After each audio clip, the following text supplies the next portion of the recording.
Alright, guys, it's been a week of Sanctum League, and by now we should have already decided whether we like it, whether that type of playstyle and mechanic has any place in PoE. And before I get to the heart of the matter and touch on a few subjects that I wanted to discuss in today's video, I just want to ask you to leave your comments. Do you like the league? How are you faring? How are you progressing? How are you feeling about it? Just share any thoughts you like down below.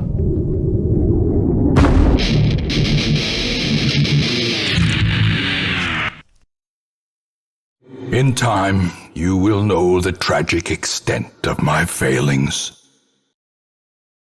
So my initial experience with the league mechanic is from a group play perspective. Actually, we started off with a friend, leveled a bit, and saw immediately that, at least for us, group play and that league mechanic does not quite go well hand in hand. There is a bit of confusion even early on without much happening on the screen with just a few basic skills while leveling. Uh, you easily get confused who is the guard, who is actually triggering the traps, who is running, who is eating all the leftover traps, and it just doesn't quite feel okay running it with in a party. I guess people would not do it. That's not the actual point, and I don't think there are many roguelikes designed to be played in a group. I'm not a big expert on that. All of the ones I've actually played are single player ones, or at least I've played them solo. So among these are Curse of the Dead Gods, Hades, Darkest Dungeon, Slay the Spire, and I can't remember anything else currently, but I think those are the ones that I've played in the last few years. There was also one called Gauntlet way back, but I'm not sure if that is an actual roguelike. It doesn't matter. But anyway, you've probably watched 1,000 videos already on what roguelike is, what it should be, what it is compared to Path of Exile. I'm not gonna touch on that actually because I'm not a real expert on roguelikes, and I haven't played the real old school ones that are the inspiration behind all of that.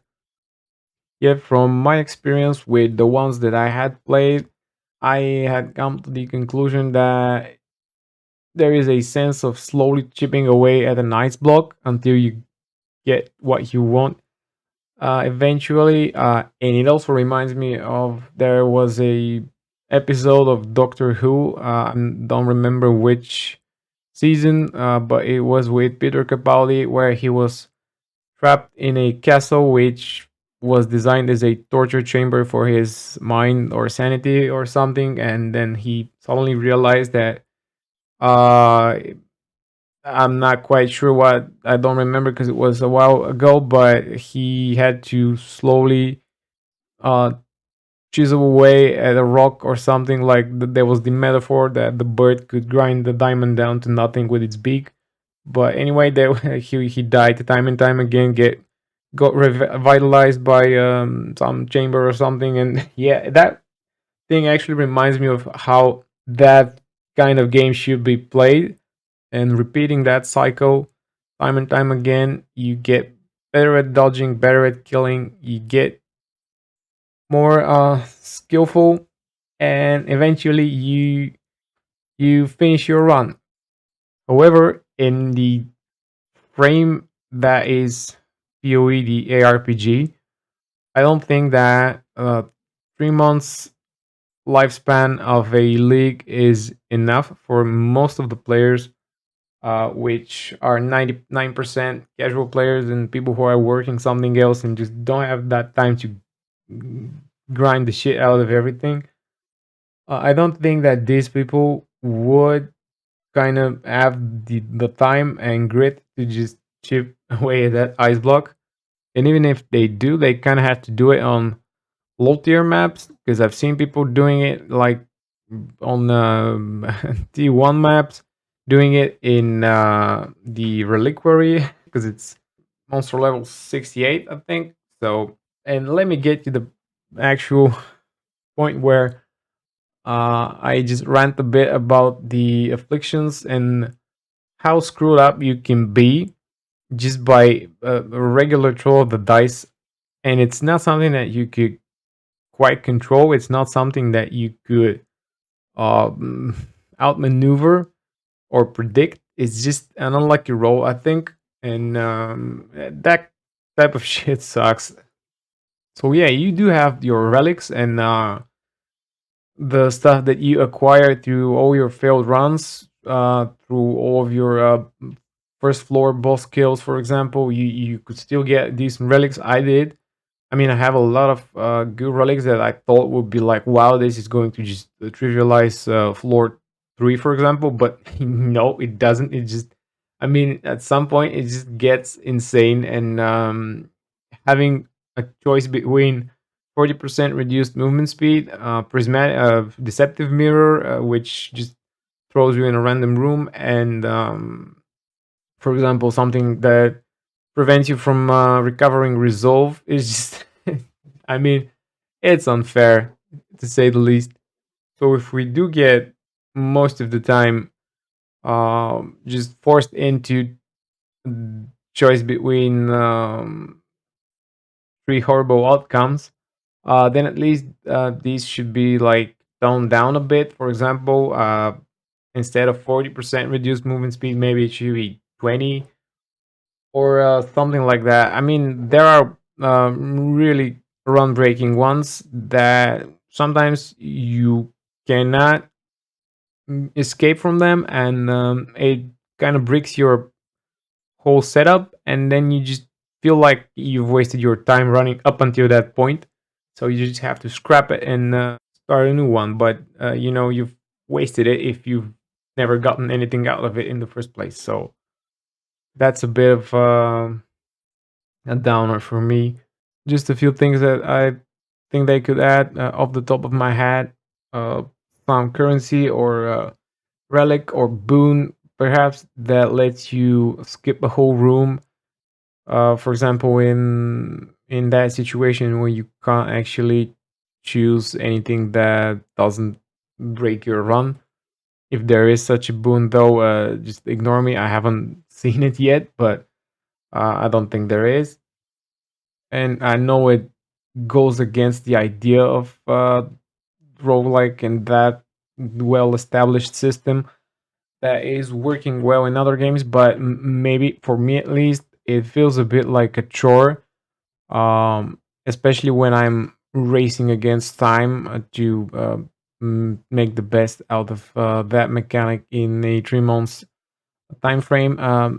The thing that you should always start from the beginning and just feels like a bit of a chore, rushing through the first floor and the second one as well. But I know that this is just me, and I don't see it changing. I mean, it would ruin the idea of that system. Just maybe perhaps there should be some unique, powerful way to let you kind of fast forward a bit, just to make it so that players who've already just trivialized the final boss fight and want to do it all over again could do it without having to waste their time rushing through the first floor or something like that. And then we've got the visual clarity coupled with those punishing mechanics, and this is a recipe for just a state where some builds just cannot have a fun time into the sanctum. Initially, I thought Cold Dot Trickster would be kind of okayish, and it was in lower tiers. But when it takes some time to just slowly degen the bosses, you run around, you would get eventually hit by something, and it's kind of impossible to just not lose resolve. Also, I'm not playing with skill MTX or anything, and even the vortices that I leave on the ground just prevent me from clearly seeing what's going on some of the boss fights, especially that ghost thing. I mean, that was and it still is a horrible fight. I just lose all my inspiration and resolve when I encounter him. It's just horrible for that type of character and skill setup. So I think that it's not the first league that punishes certain builds and promotes other types of playstyle.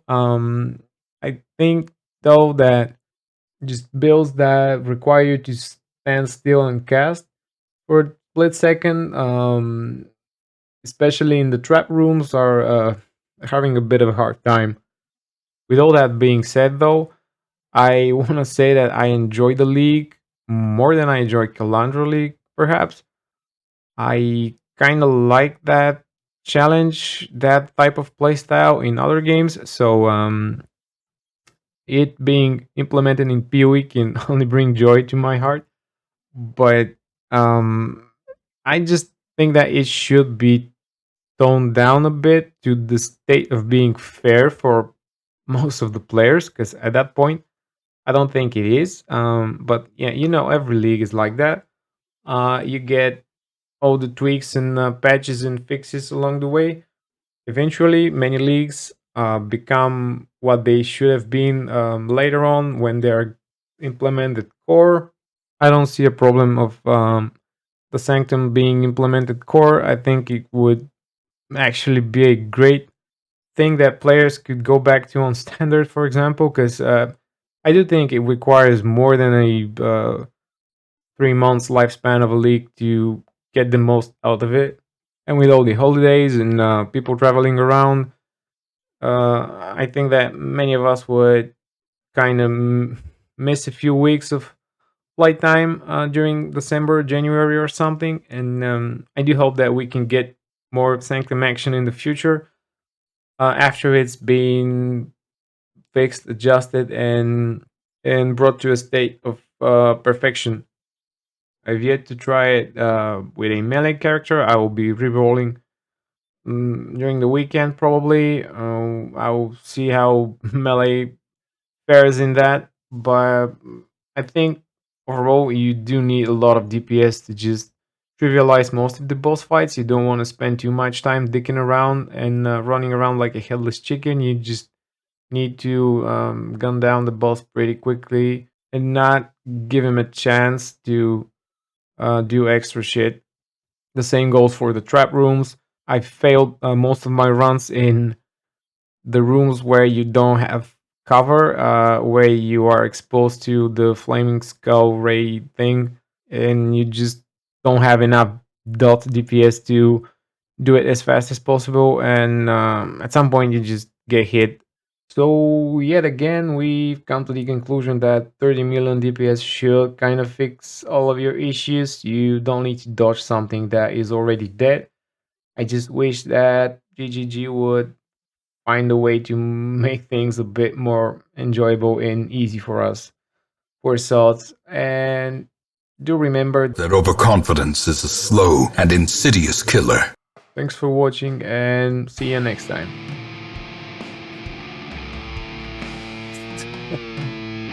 Can't see the rewards, I can't see the fucking thing. Okay, is this a blind run? Blind. Defeat all the guards. Look at that. Holy shit.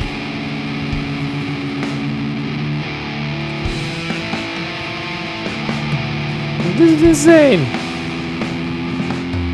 Look at that trap. I mean, no. This room is just shit. How do you fucking do it?